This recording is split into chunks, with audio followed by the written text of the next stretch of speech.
Assalamualaikum warahmatullahi wabarakatuh. Waalaikumsalam warahmatullahi wabarakatuh. Alhamdulillahirabbil alamin. Wassalatu wassalamu ala asrafil anbiya'il mursalin wa ala alihi wa ashabihi ajmain. Asyhadu an la ilaha illallah wahdahu la syarikalah wa asyhadu anna Muhammadan abduhu wa rasuluh.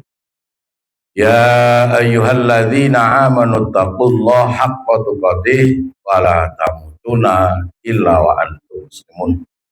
Hai orang-orang yang beriman, hiduplah kamu dengan cara Islam yang sebenar-benarnya. Dan janganlah sekali-kali kau mati melainkan karena hidup dengan cara-cara Islam. Mudah-mudahan kita dan keluarga, seandainya Allah panggil untuk kembali kepadanya, kita dan keluarga dalam rangka melaksanakan perintah-perintah Allah dan dalam rangka meninggalkan larangan-larangan Allah. Amin ya rabbal alamin.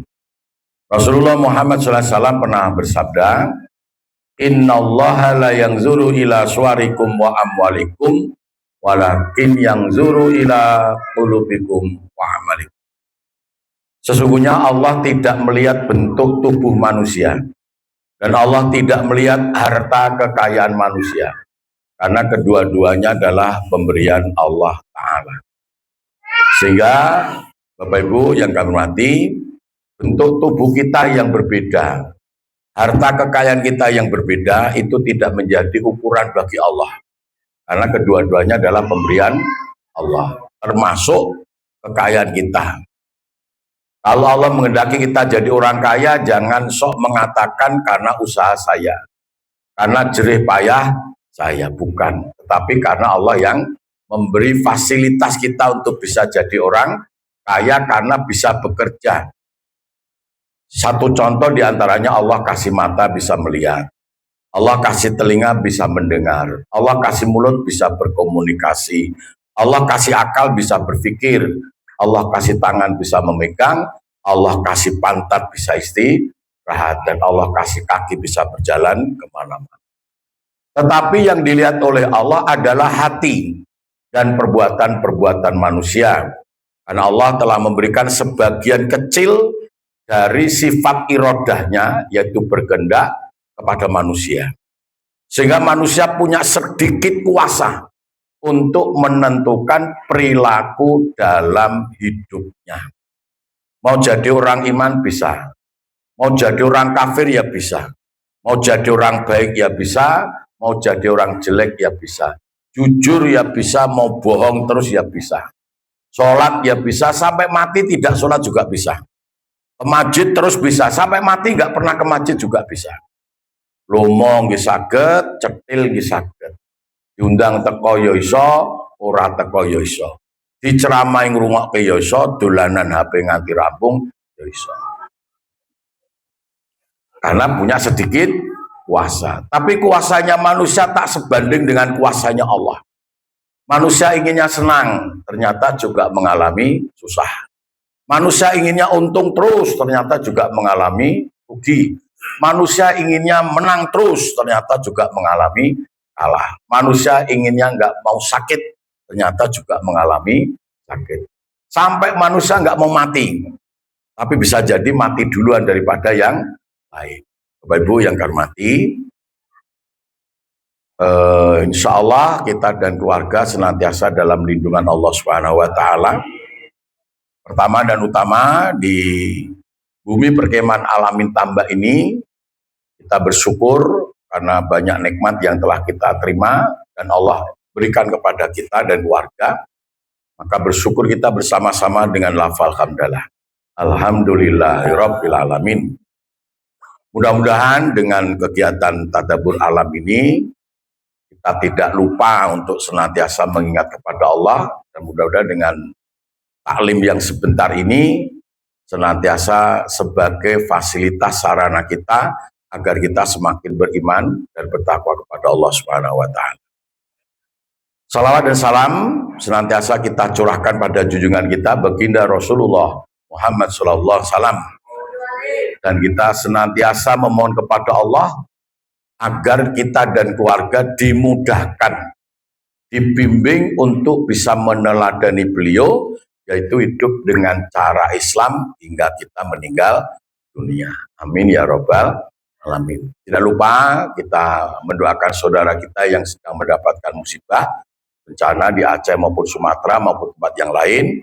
Semoga beliau yang dalam keadaan beriman, yang meninggal dunia Allah ridho dengan husnul khotimah, yang sedang sakit semoga Allah beri kesembuhan, yang kehilangan keluarga atau harta semoga Allah golongkan orang-orang yang sabar. Amin.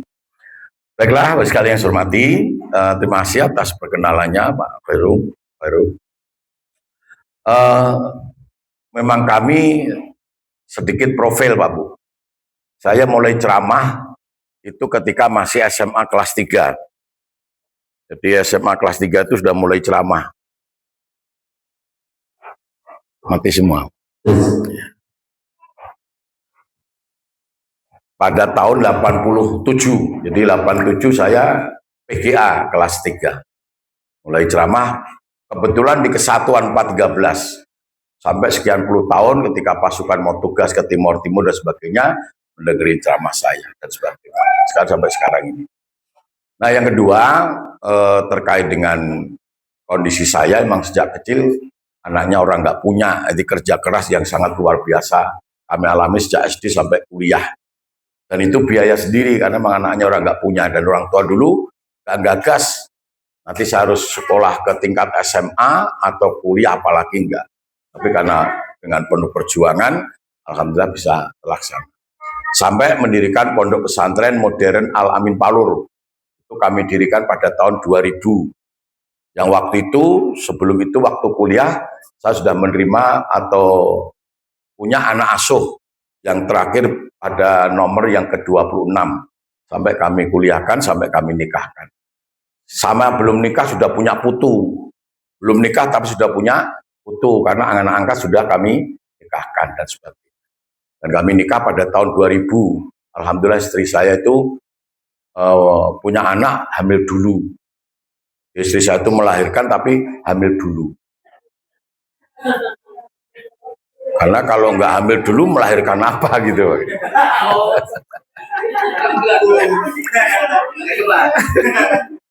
Subhanallah. Apa istilahnya? Alhamdulillah pondok pesantren sekarang Alamin ini ada 7 lembaga. KB, TK, Penitipan, MI, MTS, SMA, Tafid. Alhamdulillah, dan sampai sekarang berjalan dengan bagus. Alhamdulillah. Sekali punya 2 aset, yang satu aset Bumi Perkemahan Alamin ini, yang kedua warung makan Gubuk Pramuka. Semuanya kami pakai pramuka. Sampai sistem pendidikan di pondok pun kami terapkan pendidikan pramuka. Karena ternyata pendidikan pramuka itu luar biasa untuk mencetak anak-anak mandiri dan insya Allah bisa dipercaya. Syaratnya wajib hafal 10 norma dalam dasar dharma. Tidak akan bisa mengamalkan dasar dharma kalau tidak hafal. Dan ternyata 10 norma dalam dasar dharma itu nggak ada yang bertentangan dengan Al-Quran dan hadis.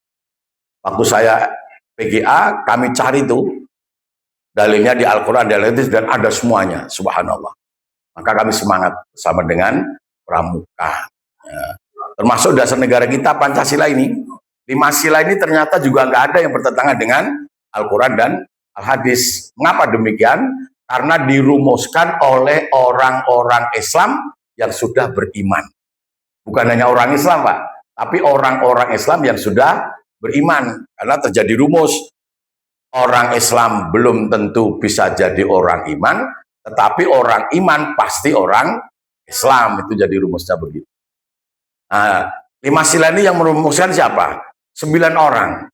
Yang 8 orang adalah orang-orang Islam yang sudah beriman. Kalau dasar Dharma Pramuka siapa? Mbah Haji Naryo dari Klaten. Subhanallah, luar biasa. Baik, kembali ke depan. Pada kesempatan yang baik ini akan kami sampaikan, Bu sekalian, mengapa manusia harus hidup mengamalkan agama. Mengapa manusia harus hidup dengan cara-cara agama Islam. Agama Islam. Mengapa saya mengatakan Islam? Karena ada agama selain Islam. Negara kita Indonesia ini negara yang paling banyak mengesahkan agama, Pak, di dunia. Belum nanti kalau ada yang usul lagi mungkin diterima lagi. Pak. Ini terganggu dengan suara. Baik. Pertanyaan itu menjadi soal kita sekalian. Mengapa manusia hidup harus dengan cara agama? Jawabannya yang pertama. Manusia ada di dunia bukan kehendak manusia. Tetapi mutlak kehendak Allah. Inna khalaqnal insana min nutfatin amsyajin. Sungguh kami Allah yang telah mencipta manusia. Ibu bapak pernah minta kepada Allah untuk dicipta? Apalagi menyebut makhluk yang bernama manusia, lebih tidak mungkin. Pernahkah bapak ibu minta untuk dicipta dengan kelengkapan anggota badan yang ada kita sekarang? Tidak mungkin. Kalau saksi aku mata bisa melihat, telinga bisa mendengar, hidung bisa bernapas, apalagi jeroan, lebih tidak bisa. Artinya apa? Kita harus bisa menerima bahwa ada di dunianya karena kehendak Allah. Mutlak itu. Makanya rumus Jawa, manusia urip ning dunya ora karepe dhewe. Mula aja nuruti dhewe. Manusia urip ning dunya amarga situasi. Mula tak durung urip ning alam dunya manut aturane Allah. Aturan situasi kang manut ning alam dunya itu namanya agama. Ini harus kita akui bahwa hidup ini harus mengikuti yang menghidupi. Yang kedua, mengapa manusia hidup harus dengan cara-cara Islam? Karena Allah mencipta manusia ada tugas khusus. Apa kira-kira? Wa ma khalaqtul jinna wal insa illa liya'budun. Dan tidaklah kami Allah mencipta jin dan manusia kecuali untuk mengabdi kepada-Nya. Ada mahasiswa UNS yang kemah di sini. Sebelum kami terangkan, tujuan Allah mencipta manusia ada tugas khusus, yaitu mengabdi kepada Allah, bukan untuk bekerja. Jadi Allah mencipta manusia itu tujuannya bukan untuk bekerja, tapi untuk mengabdi. Ada mahasiswa itu bertanya begini, Ustaz, kalau Allah mencipta manusia dengan tugas untuk mengabdi kepadanya, pertanyaan saya, fasilitas apa, alat bukti mana, sarana prasarana apa yang ketika dilakukan oleh manusia bernilai pengabdian kepada Allah? Jawabannya adalah dinul Islam, yaitu agama Islam. Artinya ketika manusia itu berperilaku dengan cara-cara Islam, berarti perilaku itu bernilai pengabdian kepada Allah. Tetapi ketika manusia tidak berperilaku dengan cara-cara Islam, maka perilaku manusia itu tidak bernilai pengabdian. Maka bisa katakan Allah tidak menugaskan khusus kepada manusia untuk bekerja. Kita bekerja kan kehendak kita sendiri lah, Bu. Makanya tidak sama jenis pekerjaan kita antara manusia satu dengan yang lain. Ada yang sopir, ada yang dinas, ada yang pegawai, ada yang petani, ada yang peternak, ada yang pedagang. Nah, agar semua pekerjaan itu bernilai pengabdian kepada Allah, maka bekerjalah dengan cara-cara Islam. Itu baru bekerja bernilai pengabdian kepada Allah. Dua secara dihormati, maka dengan ayat ini atau dengan apa istilahnya jawaban ini yang menjadikan bahwa kita itu harus dengan cara Islam. Nah, ibu bapak yang saya hormati dan insyaallah yang dimuliakan oleh Allah Subhanahu wa taala, maka dari hidup kita ini bernilai pengabdian kepada Allah, maka hiduplah dengan cara Islam. Makanya satu contoh soal bapak maaf sekali. Agama Islam ini oleh Allah, saya kalau bilang Islam mengacukan Al-Quran insyaallah kalau nggak lupa. Karena tidak akan ada Islam kalau tidak ada Al-Quran. Islam itu ada karena Al-Quran. Bukan Islam yang menjelaskan Al-Quran, tetapi Al-Quran yang menjelaskan Islam. Kalau saya boleh tanya Bapak Ibu, Islam dengan Al-Quran beda atau sama? Islam dengan Al-Quran beda atau sama? Beda. Di mana letak perbedaannya? Islam itu nama agama. Al-Quran itu perilaku agama. Betul? Maka satu ibu sekalian, kita jangan bangga dengan Islam. Tapi banggalah bisa hidup dengan cara-cara Al-Quran. Siapa yang menjamin kita jadi orang Islam selamat? Gak ada, Pak. Tetapi siapa yang menjamin kita hidup dengan cara-cara Al-Quran selamat? Allah dan Rasulnya. Masya Allah. Maka sekali lagi kami katakan, jangan bangga jadi orang Islam, tapi mari kita bangga bisa hidup dengan cara-cara Islam, yaitu Al-Quran. Tapi contoh gini Pak, Islam itu kan tulisan yang dicantumkan dalam akte, KTP, KK, surat nikah, ijazah. Itu aja ijazah yang asli. Yang asli nanti bangun di ya. Nah, nama ini lah tidak akan bisa berikan jaminan kita selamat. Kenapa? Hanya sebuah nama. Anak oleh orang tua dikasih nama selamat, Mas. Kira-kira hidupnya selamat nggak? Belum tentu, Pak. Bisa jadi memet. Anak dijadikan bejo, karpe dan moyo. Belum tentu moyo, Pak. Bisa mengaji rokok. Kan hanya sebuah nama. Tetapi mohon maaf, anak lanang jenenge gento, anak itu jenenge cuil. Tetapi itu dengan cara Al-Quran. Itulah gento cuil calon surga. Apalagi kasih nama selamat, kasih nama bejo. Itu dengan cara Al-Quran. Itu selamat bejo calon surga. Subhanallah. Pertanyaan saya, yang menyebabkan manusia selamat masuk surga karena nama atau karena perilaku? Karena nama atau karena perilaku? Perilaku, Masya Allah. Contoh logika, Bapak, maaf ya. Panjenengan jangan bangga punya nasi 1 tremos. Yang menjamin perut Anda lapar siapa? Akan kenyang. Anda jangan bangga punya nasi 1 tremos. Yang menjamin perut Anda lapar jadi kenyang siapa? Gak ada. Tetapi perut Anda yang lapar akan menjadi kenyang ketika nasi itu dimakan. Anda jangan bangga punya air 1 truk tangki. Yang menjamin tenggorokan Anda haus akan hilang hausnya siapa? Nggak ada. Tapi kalau air 1 gelas diminum, maka tenggorokan haus akan hilang. Betul?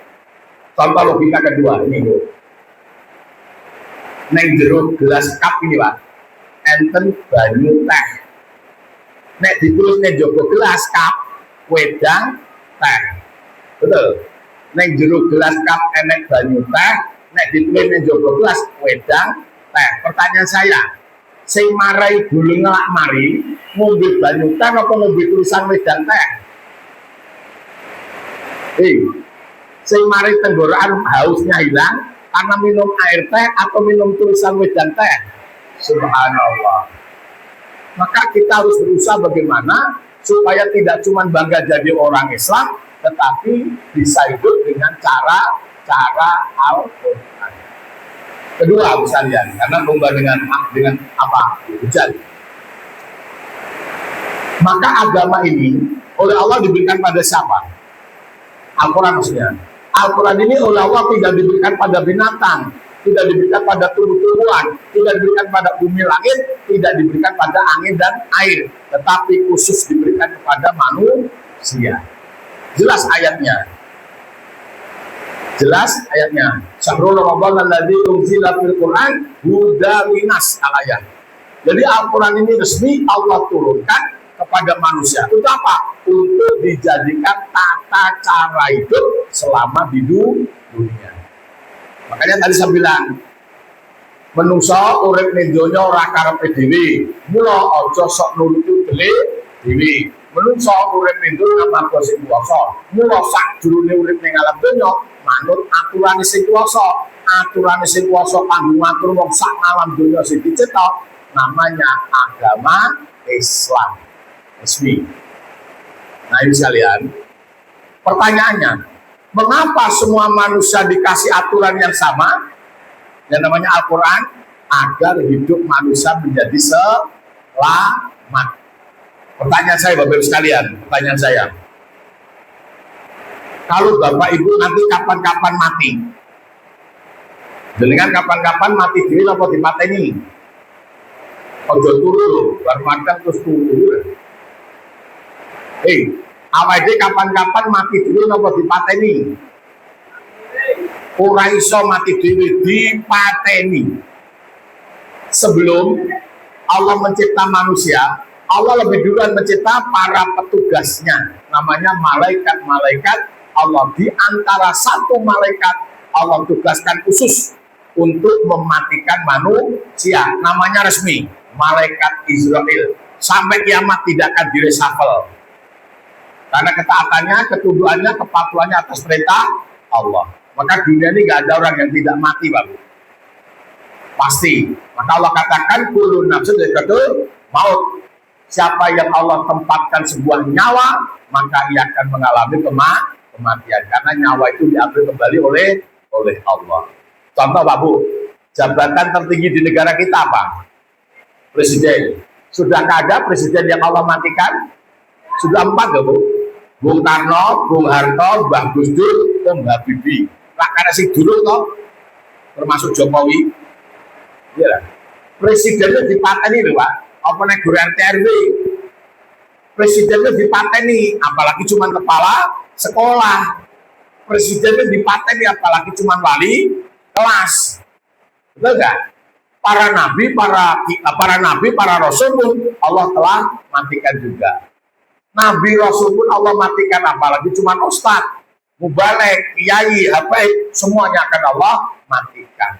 Nah, pertanyaan saya sekarang, kalau Bapak Ibu nanti kapan-kapan Allah matikan, kira-kira Bapak Ibu pilih balasan surga atau pilih neraka? Gak usah pilih surga, Bu. Gak usah pilih surga. Panjenengan gak usah takut neraka. Sebelum panjenengan dengan saya pilih surga, tidak mau neraka, Allah sudah punya cita-cita yang mulia atas hambanya. 30 juz. Janji Allah, Pak, ketika Allah mencipta manusia, hanya satu cita-cita. Kau kucipta di dunia, besok kau akan kumuliakan ke dalam surga. 30 juz gak ada. Cita-cita Allah mencipta manusia itu diadab ke neraka, gak ada. Maka konsekuensi tanggung jawab Allah agar semua manusia yang Allah cipta sejak Adam dan Hawa sampai nanti yang terakhir belum ada beritanya, hanya satu, kau cipta di dunia, besok akan kumuliakan ke dalam surga. Maka konsekuensi tanggung jawab Allah agar semua manusia besok Allah muliakan dalam surga, satu, semua manusia dikasih label hidup, stempel hidup, merek hidup yang sama, dinul Islam. Apa mereknya? Islam. Jadi 30 juz gak ada tuh. Allah mencipta manusia yang berlabel selain Islam, gak ada. Semuanya Islam. Kita cari secara manual. Bukti kalau semua manusia Allah cipta dengan label, stempel, merek yang sama, yaitu Islam. Manusia pertama di dunia siapa dan siapa? Adam dan Hawa. Kalau saya bilang siapa, mesti Adam kok, saya Hawa. Manusia pertama di dunia dan diakui oleh dunia adalah Adam dan Hawa. Adam dan Hawa beragama apa? Islam. Dunia mengakui Adam dan Hawa beragama Islam. Buktinya mana? Adam Allah angkat menjadi Rasulnya. Secara otomatis seluruh keturunan Adam dan Hawa beragama Islam secara otomatis. Namun mengapa ada yang tidak Islam? Nah, ini Rasulullah Muhammad SAW memberikan jawaban. Kullu mauludin yuladu ala fitrah. Setiap anak yang lahir itu dalam keadaan fitrah. Arti fitrah ada dua. Satu, fitrah bermakna Islam. Dua, fitrah bermakna suci. Artinya setiap anak yang lahir itu dalam keadaan Islam. Contoh, Bu, mohon maaf. Mohon maaf Ibu ya.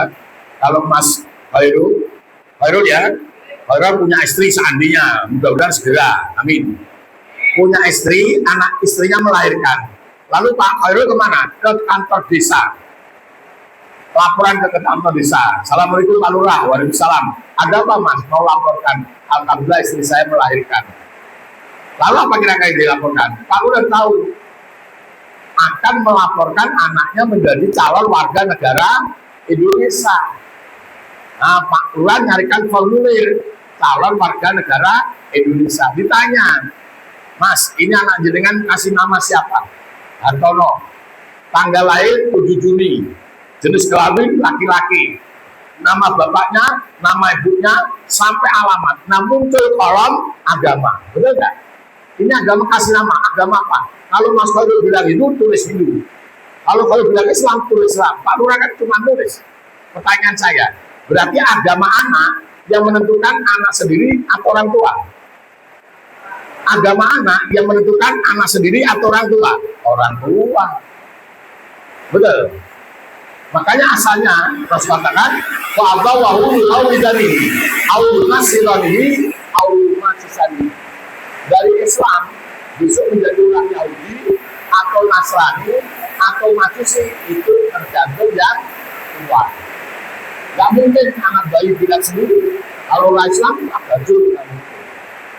Yang kedua, makna fitrah yang kedua adalah suci. Artinya setiap anak yang lahir tanpa pahala, tanpa dosa. Besok anak itu akan kaya pahala atau akan kaya dosa tergantung orang tua. Dikasih ilmu baik tambah pahala, dikasih contoh baik tambah pahala, diajak berbuat baik tambah pahala, dikasih ilmu jelek tambah dosa, dikasih contoh jelek tambah dosa, apalagi diajak berbuat jelek tambah dosa. Berarti anak besok kaya pahala atau kaya dosa tergantung yang tua. Belum yang terjadi kagungan lulus labu. Ape elek bocah karek lingkung ane. Setuju? Ape elek lingkungan karek tuwek ane. Setuju? Mengapa baik buruknya lingkungan tergantung yang tua?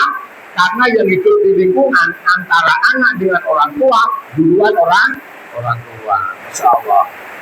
Bisa rumus. Kembali ke depan.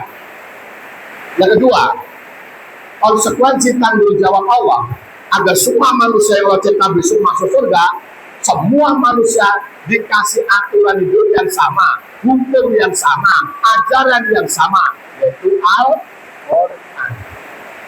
Al-Quran itu untuk semua manusia, tinggal manusianya mau atau tidak. Selesai.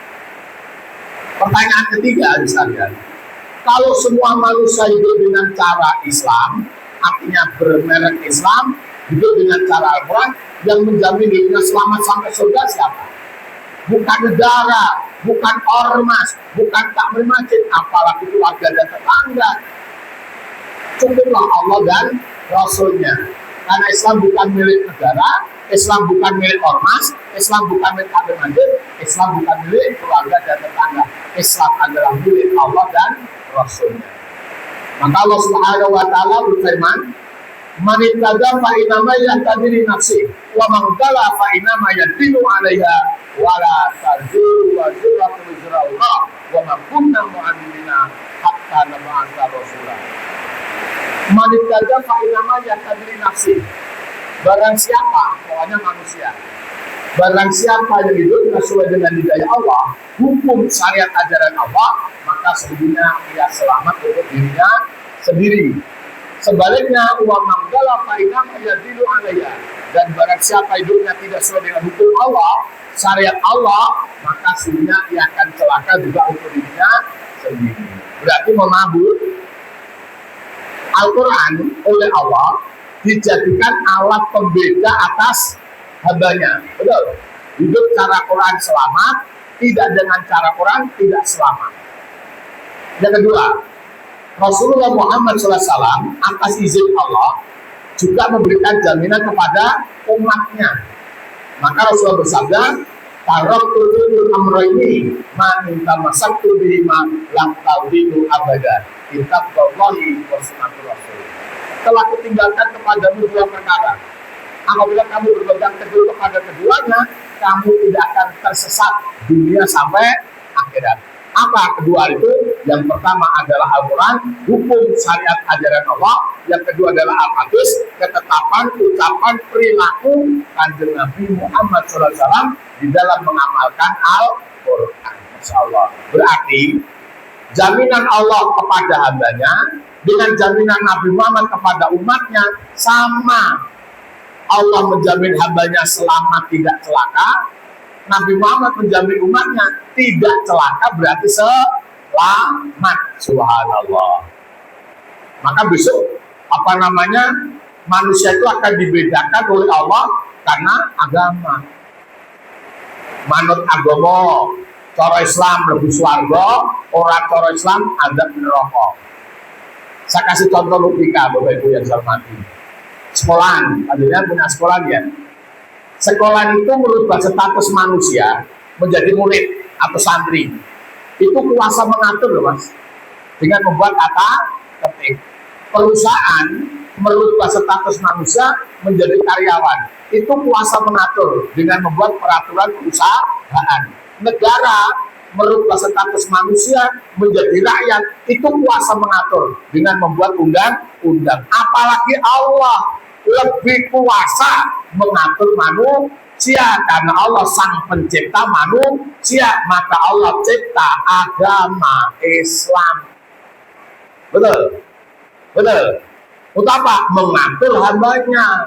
Dan ternyata Bapak Ibu, tata tertib sekolah itu oleh sekolah dijadikan alat pembeda atas muridnya. Murid manut tata tertib langsung sekolah, orang manut tata tertib langsung pindah. Ternyata peraturan perusahaan oleh perusahaan dijadikan alat pembeda atas karyawannya. Karyawan manut peraturan perusahaan langsung kerja, karyawan orang manut peraturan perusahaan langsung pecat.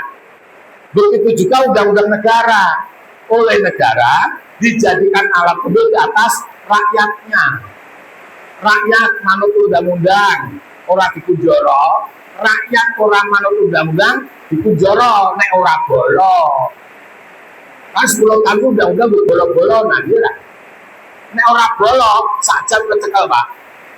Nek bolo mati-mati lah bakal kecekel ora digoleki. Maka jangan salahkan ketika Allah dengan mencipta agama dijadikan alat pembeda atas banyak. Hidup dengan cara Islam masuk surga, tidak dengan cara Islam masuk neraka. Tapi ada orang Pacitan, seorang ibu bertanya, Bayayi, mengapa itu tidak dengan cara Islam diajak ke neraka? Mengapa itu tidak dengan cara agama diajak neraka? Saya katakan, manusia itu oleh Allah, bahasa Jawa, terus dikai apa-apa, terus dinggo apa-apa, tanpa nek bayaran pira. Ning kok ora manut karo aturane sing kaya apa sak lumrahe diajak bener neraka. Kira-kira apa-apa yang mau kamu. Jalingan kali kula wis baca apa-apa ta? Wis dadi apa-apa ta? Ora nek tarian apa-apa ta? Panggone sing apa-apa ta? Kaya apa dulu? Wis dingke mripat, wis dadi nyawang apa-apa. Umpama donya ku ora nek apa-apa, anggo nyawang apa? Kayak kowe wis ngrungokke swara apa-apa. Umpama donya ku ora nek swara, anggo ngrungokke apa? Kayak untus nyokoti apa-apa. Umpama donya ora nek apa-apa, nyokoti apa? Kayak akal ngrampungi pirang-pirang perkara. Umpama donya ku tanpa perkara, anggo mikir apa? Kayak tangan nyekeli apa-apa. Umpama ora nek apa-apa, nyekeli apa? Kayak bokong ngulung apa-apa. Umpama ora nek apa-apa, nunggu apa?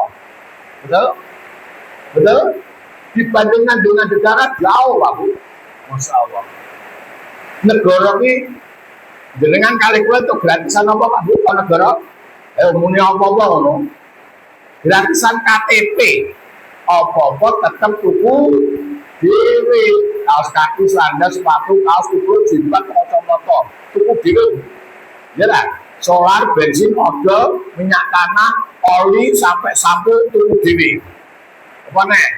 Gaya omah, lemah, pedi, besi, barbel, kaca, bajaringan, kayu, tuku dhewe, wes. Isi omah, kloso, meja kursi, lemari, dandang sabruk, panci, roro, telenan, lajeng tuku dhewe. Bumbon, brabang, bawang, ebi, rico, tunggal, roiko, miring, tuku dhewe. Apa-apa wis tuku dhewe, gara-gara orang manut undang-undang negara, cekel leboke pun jara. Apalagi apa wis nampa tanpa bayar. Orang manut karo sing apa-apa, sak lumrahe diadab bener logika. Makanya kami berharap sekalian agar kita hidup ini senantiasa mendapatkan kemuliaan Allah dalam surga, maka paksa rumah tangga kita, pimpin rumah tangga kita, kuasai rumah tangga kita hidup dengan cara Islam. Jangan cuma jadi orang Islam, tetapi harus bisa hidup dengan cara Islam. Jadi pertanyaan Bapak, bagaimana supaya kita bisa hidup dengan cara Islam? Jawabannya harus punya ilmunya agama Islam. Walaupun jadi orang Islam, pengalaman sampai kemana-mana. Kalau nggak punya ilmunya agama Islam, mereka nggak bisa membedakan halal dan haram. Walaupun punya jabatan tinggi, kalau tidak punya ilmunya agama, mereka tidak akan bisa membedakan dosa dan pahala. Walaupun kaya raya, kalau tidak punya ilmunya agama Islam, mereka tidak akan murah, pasti pelit.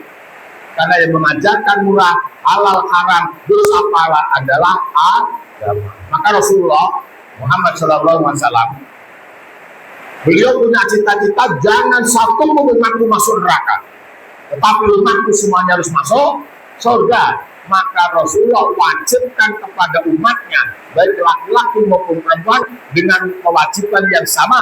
Tolabul ilmi faridatun ala kulli muslimin wal muslimat.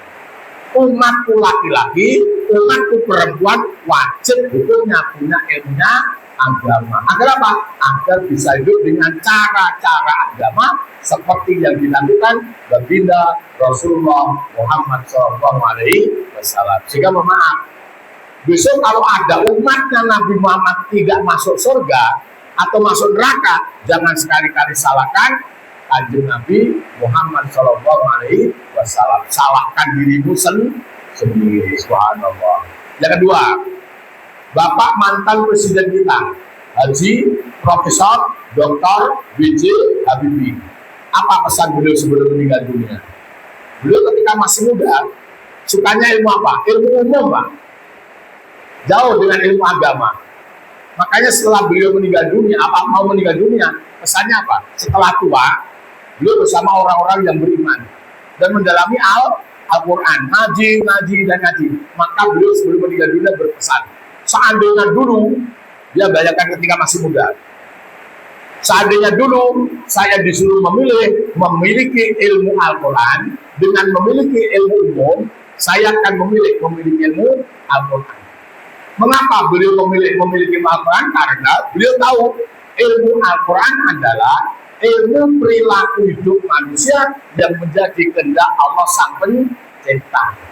Mengapa beliau tidak memiliki ilmu? Beliau tahu ilmu umum adalah ilmu hanya untuk bekerja. Betul.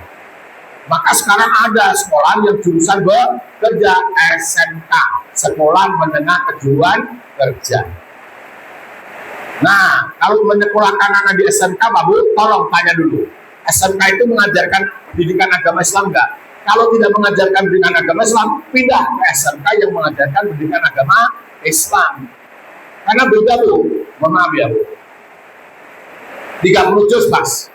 Nggak ada jaminan Allah. Wong pinter, wong sugih, calon swarga. Nggak ada. Siapa yang dijamin Allah masuk surga? Orang yang beriman, baru bekerja. Orang yang beriman, baru jadi orang kaya. Maka Allah berfirman, yarfa'u lahu alladzina amanu minkum walladzina utul ilma darajat. Allah akan muliakan hambanya ke dalam surga ketika hamba itu orang yang beriman baru bekerja. Lain, Bu, ketika orang itu pandai baru bekerja, beda, Bu. Bedanya di mana? Orang itu kalau beriman baru bekerja, maka hasil kekayaannya tahu untuk kepentingan agama, infak, sedekah, wakaf, haji, umrah, kurban, nyatur, yatim piatu, sampai dakwah agama. Mati, nggak usah bawa apa-apa. Sudah ditunggu pahala di dalam surga. Masya Allah. Makanya saya titip buat sekalian, jangan takut mati dengan waktu kita, ilmu kita, tenaga kita. Dan jangan takut miskin kalau harta kita habis untuk membiayai agama. Justru kematian dan kemiskinan untuk Islam Allah jamin masuk surga. Sebagaimana janji Allah, innallaha ashtara minal mu'minina anfusahum wa amwalahum bi anna lahumul jannah. Innallaha ashtara, sesungguhnya kami Allah telah membeli. Siapa yang sudah dibeli oleh Allah? Bukan masih dalam tawar-menawar. Siapa yang sudah dibeli oleh Allah? Minal mu'minin, orang-orang yang hidup dengan cara-cara Islam. Apanya? Anfusahum, nyawa. Ada 3 nikmat yang bersama nyawa. Satu waktu, dua tenaga, tiga ilmu. Maka ketika nyawa keluarlah waktunya, tenaganya, dan ilmunya. Ketika raga mati, tinggallah hartanya. Maka mohon maaf sekalian, waktu kita, tenaga kita, harta kita, sampai pada tenaga kita.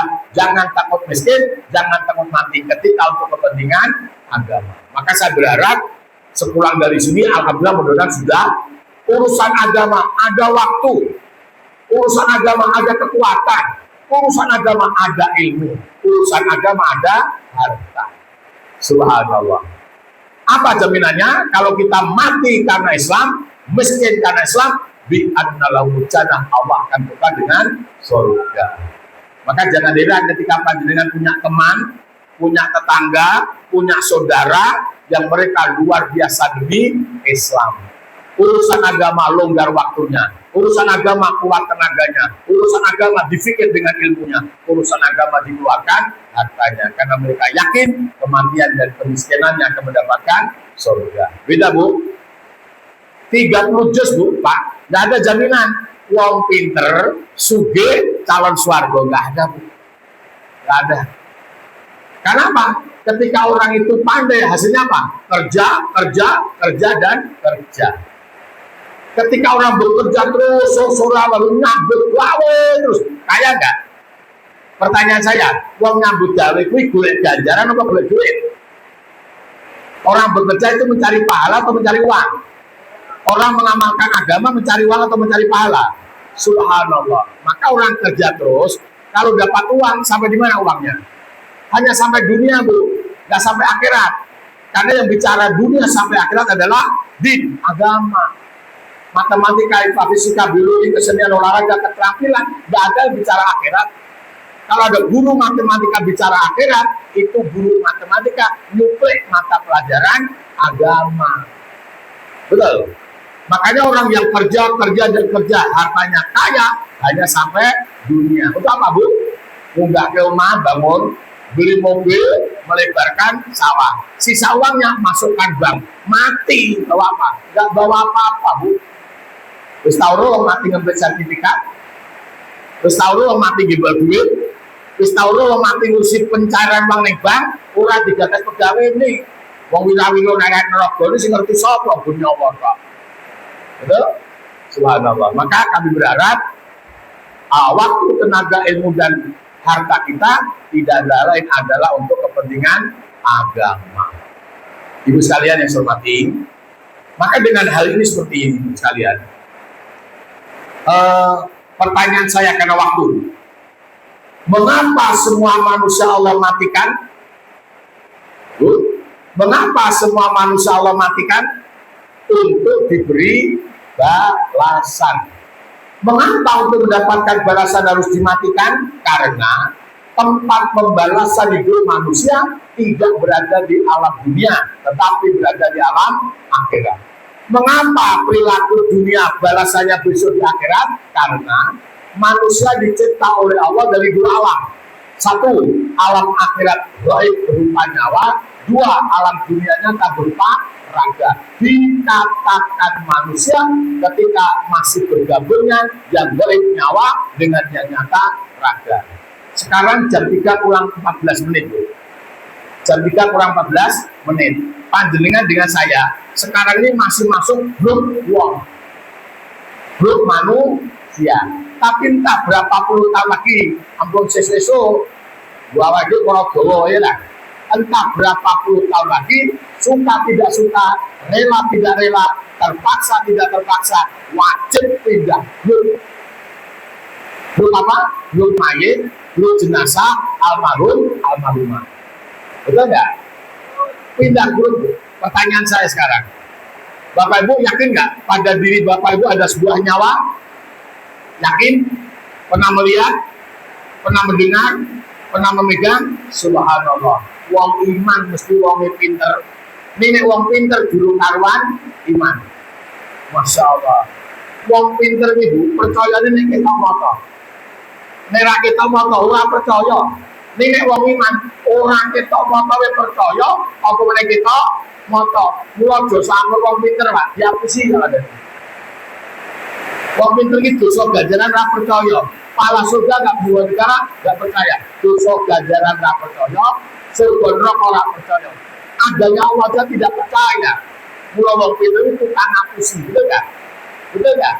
Bersamalah orang-orang yang beriman, mereka senantiasa takut dengan dosa dan pahala, takut dengan neraka, dan takut kepada Allah Subhanahu wa Ta'ala.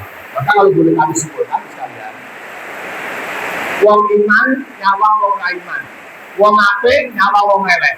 Kira-kira dibalik, wong elek nyawa wong apik, wong kafir nyawa wong iman. Kira-kira punya prinsip sama atau beda? Beda. Maaf, wong apik nyawa wong elek. Ketika orang elek berbuat jelek, ingin membunuh atau ingin menasihati? Subhanallah, ingin mendekati, membersamai, menasihati agar apa? Agar selamat.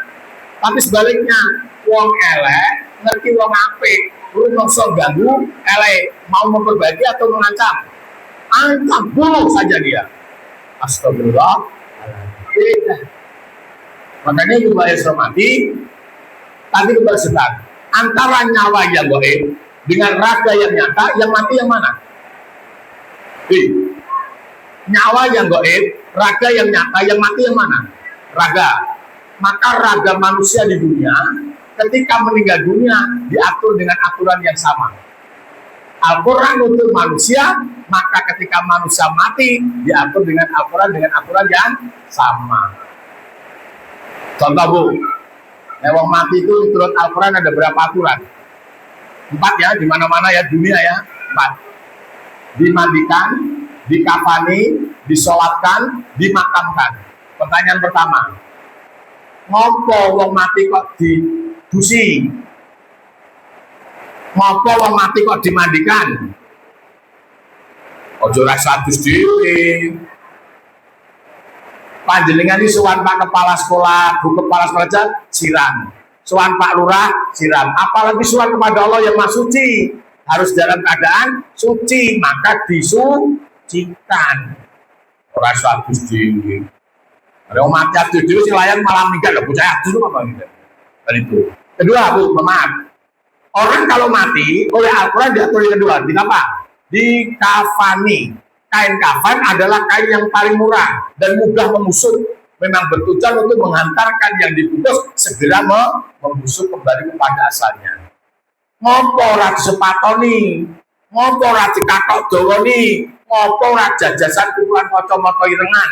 Jawabannya, itu bukan pakaian mayit, itu bukan pakaian jenazah, itu pakaian manusia. Betul. Mulane jenengan sedo, pakaian dawa, sepatona jajasan. Iku ning malam kubur malaikat kasih tekon manroh buka kok malah tekon arning di. So jenengan nyaur yang minggu minggu ngomong tamu sih ngono kira. Bukan begitu.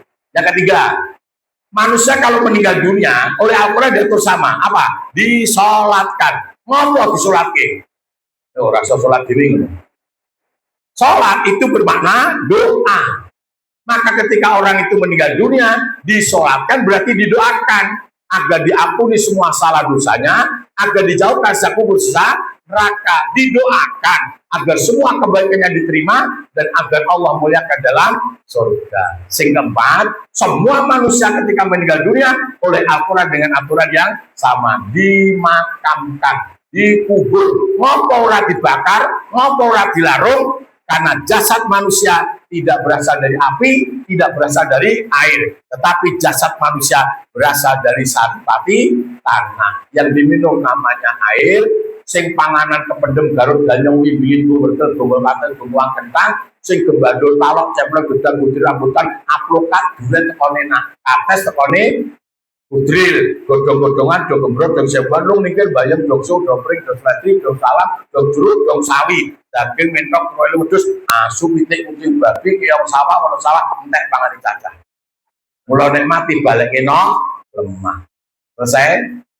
Selesai? Nah, pertanyaan kedua, kalau rogone mati yang kedua nyawanya kemana? Itu mau porate kan mana? Nek rogone mati nyawanya kemana? Betul, kembali kepada Allah Subhanahu wa Ta'ala. Siapa yang bilang? Allah sendiri, inna lillahi wa inna ilaihi rajiun. Semua manusia milikku dan semua akan kembali kepadamu. Seandainya Bu, dunia ini ada Tuhan selain Allah, pasti ada yang protes. Masa bali loro kabeh? Ora ana sing bali rene. Wis tau teko lha kowe tau nyipta apa ora tau nyipta kok jubalen. Pernahkah kau mendengar ada Tuhan selain Allah yang bilang semua manusia ciptaanku dan semua akan kembali? Tidak akan ada. Cukuplah Allah. Memang tidak ada Tuhan selain Allah. Masya Allah. Nah, pertanyaan berikutnya. Mengapa semua nyawa kembali kepada Allah? Mengapa semua nyawa-nyawa itu kembali kepada Allah? Jawabannya karena semua nyawa adalah milik Allah. Siapa yang bilang? Allah sendiri. Ketika Allah akan masukkan nyawa ke jasad manusia, nyawa-nyawa itu diadakan perjanjian lebih dahulu. MOU. Alastu bi rabbikum, wahai nyawa, bukankah aku Allah adalah Tuhanmu?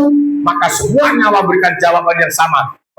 Bala sahidna. Terus panjenengan pangeran kula. Betul, engkau adalah Tuhanku. Pas disumpah, betul. Pas disumpah, betul. Bar disumpah, enek sing tetep betul, enek sing rapate betul, enek sing blas ora betul. Gustala orang gumun.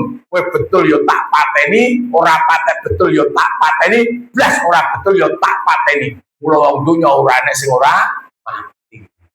Dan model semua manusia dunia ketika mati dengan model yang sama, ora obah. Ojo dinyanyaki lho. Dadi wong sak donya Bu, agamane apa, jabatane apa, keturunane sapa, bondone sepira, bangsa sukune apa, sok nek mati modele padha. Ora obah. Pertanyaannya, mengapa semua manusia ketika meninggal dunia tidak bergerak? Ora obah? Jawabannya, karena Tuhannya sama, Sang Pencipta Allah Subhanahu wa taala, malaikat pencabut nyawanya juga sama, namanya malaikat Israfil. Kalau Tuhan penciptanya beda, malaikat pencabut nyawanya beda, kudune modelnya ya beda. Om saya dulu agamanya Kristen sama Katolik, bapak mertua saya Katolik, maka dulu tidak menikahkan saya. Tapi alhamdulillah sebelum beliau meninggal dunia sudah masuk Islam. Kenapa? Saya ajak pengajian terus. Saya nggak maksa, cuma saya mencari hobinya. Hobi bapak saya itu mie godok. Jadi kalau mau pengajian saya bilangin nanti jajan mie godok, tapi kok melu godok. Tujuan tajak ngaji nama Bu. Ya nek wong grenengi. Hartono ngerti ra bapak yang Katolik kok jak pengajian terus. Lah mau dijak jajan ora nek wong larang lho. Sampai ini ya ora wong larang lho ya. Tujuan saya apa tajak ngaji gen ngrungokne ceramah anak mantune. Soalnya nek tak ceramah dhewe kok aku salah ke biayi nyeramai wong tua ya. Nek kono ra trimo anak wedok dijaluk, aku remukno ya. Betul enggak? Ternyata subhanallah, sekian puluh tahun, tahu-tahu masuk masjid ikut sholat maghrib. Pak Haji Imam Robidin itu nggak sampai berani nanya. Ibu yang nggak berani nanya, Pak RW masuk masjid sholat maghrib. Akhirnya ditanya waktu sholat isya, Pak jenengan kok ke masjid mau Katolik, lo pengen sholat lo. Pengen sholat dia Islamin, mau nggak disadarkan? Akhirnya mau. Subhanallah. Saya dibayar jam 11 malam, Pak Tono, bapakmu Islam ngerti lah, karena nggak serumah. Orang ngerti. Subuh tak pilih sudah di dalam masjid sendiri ya. Saya nggak assalamualaikum karena saya yakin belum Islam. Katanya, Bapak ketemu lagi, aku pengen sholat dulu. Bapak kan Katolik. Aku membuat disadari Pak Robin naruh jamaah. Bapak nggak pun sholat. Wes, Bapak mau wudu, burung. Berapa anyaran kok ya? Anyaran ini sholat wudu apa? Sing laras gitu. Wudu yora, sholat yora gitu. Siapa bapakku ajaran sholat orang wudu. Cacake lho. Sing lawas iki lho, wudu ya ora, sholat ya ora, ya kan? Ini wong ora teko. Masya Allah. Akhirnya kami sadarkan malam itu juga. Tapi tajak wudu dulu. Bapak mboten sah sirah madem-madem. Kalau tak wudu ping 3 Bapak ningali mengke nomor sekawan sareng. Yang keempat tak lirik bener. Kan dia pensiunan guru tukang niru. Langsung maju masjid syahadat 2 kali syahadat, 2 kali masalah paseh karena dia MC nganten. Langsung tak ambungi. Jadi umpama durung mlebu Islam, durung tak ambungi. Ning anake wedok tak ambungi terus. Kan bojoku masalahnya. Langsung tak lapor ke sama istri saya, Bu, alhamdulillah Bapak tadi sebelum subuh sudah masuk Islam, saya yang mensadarkan jenengan yang betul terus di matang lebih. Kalau kalian bojo kula saya keten basa. Wong lanang ini karo wedok basa. Oh, njaluk sawaya-waya. Iya, bener. Khairul bingung. Jaluk kayak kopi apa jaluk goreng kendok udah langsung turun. Subhanallah. Nah akhirnya setengah 10 pagi istri saya datang ke rumahnya. Kamu bapak merebut Islam? Oh, alhamdulillah. Bapak ikhlas, bisa arepke. Saya itu tenang, langsung karo bojoku tawani umroh. Bapak ke umroh, neng di umroh neng di umroh yang nang Mekah, maksudnya nang Madura. Lampu sing bari sapa adomen, insyaallah dalem. Pokoke didit enten. Yo gelem langsung dol ke sawah. Aku ora diomong sawah bojoku dhewe. Subhanallah. Ternyata pulang umroh lek 2 tahun sawah Bali yo kan dol tahunan. 2 tahun dol. Umroh saumah, 2 tahun dol pelunasan haji, 2 tahun dol bangun asrama santri, 2 tahun dol tuku motor. Jadi sawah ini saya ini orang mulai, tak pengen gue mulai ngomong marane gue ini masalah. Jadi didol terus, alhamdulillah, subhanallah. Nah penutup sekalian, artinya hidup ini tidak boleh hidup dengan kehendak dirinya sendiri, tetapi hidup ada aturan dari sang pencipta yaitu agama. Oke lah, zaman jadi murid tata tertib, gen selamat zaman jadi murid. Zaman jadi karyawan taat pada peraturan perusahaan, gen selamat kalau jadi karyawan. Oke, ketika jadi rakyat taat pada undang-undang negara, gen selamat zaman jadi rakyat. Tetapi lebih wajib murid, karyawan, rakyat taat kepada agama. Gen selamat uripe dunya teko ngake. Kenapa? Murid mati ora urusan karo tata tertib, karyawan mati ora urusan karo peraturan perusahaan, rakyat mati ora urusan karo undang-undang. Tetapi murid mati, karyawan mati, rakyat mati tidak akan lepas dengan urusan agama. Alhamdulillahirobbilalamin. Negara kita Indonesia mendukung rakyatnya hidup mengamalkan agama, lebih-lebih agama Islam. Maka sering saya katakan, bersama Indonesia kita amalkan agama Islam, bersama Indonesia kita bisa masuk surga. Pada tahun 92, Bu, tambah sedikit ya, saya ceramah di Kediri, kalau nggak ngaju agak lupa saya. Turun mimbar langsung dijegat 2 anak gandeng-gandeng dulu. Assalamualaikum Pak Yai.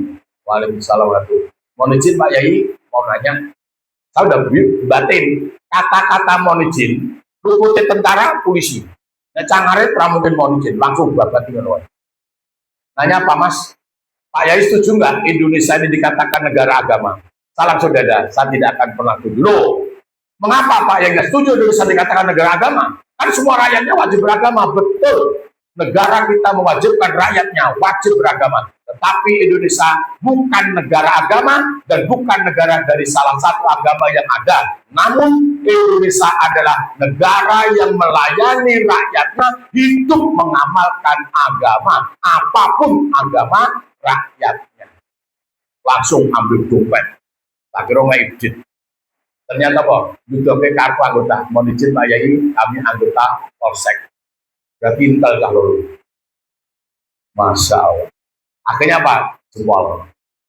Jadi Indonesia ini bukan negara agama dan bukan negara dari salah satu agama yang ada. Namun Indonesia adalah negara yang melayani rakyatnya hidup mengamalkan agama, apapun agama rakyatnya. Maka kita ikut menjaga Indonesia biar tetap merdeka demi anak putu kita dengan cara jadikan diri kita warga negara Indonesia yang beriman dan bertakwa kepada Allah Subhanahu wa taala. Tanpa orang-orang yang beriman, Indonesia tidak mungkin merdeka. Maka dinyatakan atas berkat rahmat Allah yang Maha Kuasa, Indonesia merdeka. Merdeka! Penerangan tuh. Demikian, ada kurang lebih maaf bersama dengan lomba suara hujan, tapi nggak menjadi masalah. Mudah-mudahan apa yang kami sampaikan senantiasa bersama dengan rahmat dan hidayah Allah Subhanahu wa taala untuk kita semuanya. Amin ya rabbal alamin. Sebagai penutup, kami atas nama keluarga besar Bumi Perkemahan Al-Amin mengucapkan banyak terima kasih atas kunjungannya dan mohon maaf apabila ada kekurangan dalam pelayanan kami. Tetapi kami tetap berharap Ibu Bapak kapan-kapan bisa kembali ke sini dengan bentuk berkemah. Cukup 2 hari 1 malam biar tahu rasanya. Jadi kalau hujan malah nggak dingin, kalau nggak hujan dingin. Kalau mandi malah nggak dingin, kalau nggak mandi malah dingin. Nah, sedikit profil. Ini berada di kaki Gunung Lawu. Tanah ini kami beli pertama pada tahun 2014. Mulai laris pada tahun 2020. Setelah COVID itu, alhamdulillah sampai sekarang jalan. Baik outbound maupun kemah. Nah, yang berikutnya adalah di keliling kaki Gunung Lawu ini ada 10 kecamatan. Ternyata 10 kecamatan itu, Margoyoso, Jenawi, Sine, Ngerambe, Jogorogo, Kendal, Panean, Sidorejo, Pelausan, Tawangmangu. Itu oleh Allah di AC semuanya. Tiap hari, tiap malam, AC semuanya. Kalau nggak percaya, tidur sini. Tanpa kipas angin. Oke? Subhanallah, luar biasa. Terima kasih atas perhatiannya, mohon doanya. Semoga Pondok Pesantren Modern Al-Amin Balur, syukur ada anak-anak yang dari Madura maupun Pondok Al-Amin, moga kami silakan. Oke. Demikian, ada kurangnya mohon maaf. Semoga Allah SWT mengampuni dosa-dosa kita dan Allah ridho kita menjadi orang yang beriman dan bertakwa kepadanya. Amin ya rabbal alamin. Ibu bapak hafal nggak dasar dharma? Sampaikan ya. 1, takwa kepada Tuhan yang Maha Esa. 2, cinta alam dan kasih sayang sama manusia. 3, patriot yang sopan dan kesatria. 4, patuh dan suka bermusyawarah. 5, rela menolong dan tabah. 6, rajin, terampil dan gembira. 7, hemat, cermat dan bersaja. 8, disiplin, berani dan setia. 9, bertanggung jawab dan dapat dipercaya. 10, suci dalam pikiran, perkataan dan perbuatan. Yang kami tanyakan yang terakhir. Mengapa yang terakhir bukan suci dalam perkataan, perbuatan, dan pikiran? Mengapa tidak suci dalam perbuatan, perkataan, dan pikiran? Mengapa harus suci dalam pikiran, baru perkataan, baru perbuatan? Ternyata, baik buruk suci jeleknya perkataan, baik buruknya suci dalam perbuatan, ditentukan oleh pikiran. Maka orang akan berkata karena hasil pikiran. Orang akan berbuat hasil pemikiran. Kalau pikirannya bagus, ucapannya bagus, perbuatannya bagus. Pikirannya jelek, ucapannya jelek, perilakunya jelek. Subhanallah, luar biasa. Bersama pramuka kita amalkan agama, bersama pramuka kita bisa masuk surga. Amin. Tepuk pramuka. Anak saya, pesantren kami dididik dengan itu. Anak saya dulu, anak yang pertama itu MTS kelas 2, ada jambore dunia ke Jepang. Alhamdulillah seleksi kaput. Sekarang kuliah di Turki, alhamdulillah gara-gara pramuka. Sekarang kuliah di Turki dan waktu jadi pramuka selalu menjadi komandan. Bapaknya ini dulu ketika SMA PGA, 1 periode gak waktu dulu 2 tahun jabat 6 ketua. Ketua OSIS, Pradana Bayangkara Surakarta, DKR Mojolaban, Karang Taruna, Remaja Majid, Ketua Pecinta Alam Tapak Jagat Perkasa. 1 periode 6 ketua tanpa korupsi orangnya apa-apa. Ini tombol karo tombol. Dan alhamdulillah sandaki Gunung Lawu itu sudah 17 kali sejak SMP kelas 2. Gua kira sudah 17 kali kemarin dari Sabtu yang terakhir. Insya Allah nanti tanggal 19 berangkat lagi yang ke-18 kalinya. 31 Maret berangkat lagi Sawal, insya Allah daki lagi. Kalau mau ikut umrah sama saya, Sawal, awal Sawal 12 hari, tanggal 31 Maret berangkat. Biayanya 33.500.000. Pesawat dijamin tuh dhuwur. Hotelnya dekat dengan masjid semuanya. Silakan. Kalau Januari tanggal 9 sudah kami tutup. Alhamdulillah. Demikian sekalian perkenalan istri saya cantik kecil. Banyak orang nanya, Pak Yai kok masih kelihatan muda? Jawab aja, boro-boro bojone ayu. Maka Mas Baru nanti kalau cari istri yang cantik biar awet muda. Gitu. Demikian, assalamualaikum warahmatullahi wabarakatuh. Salam pramuka.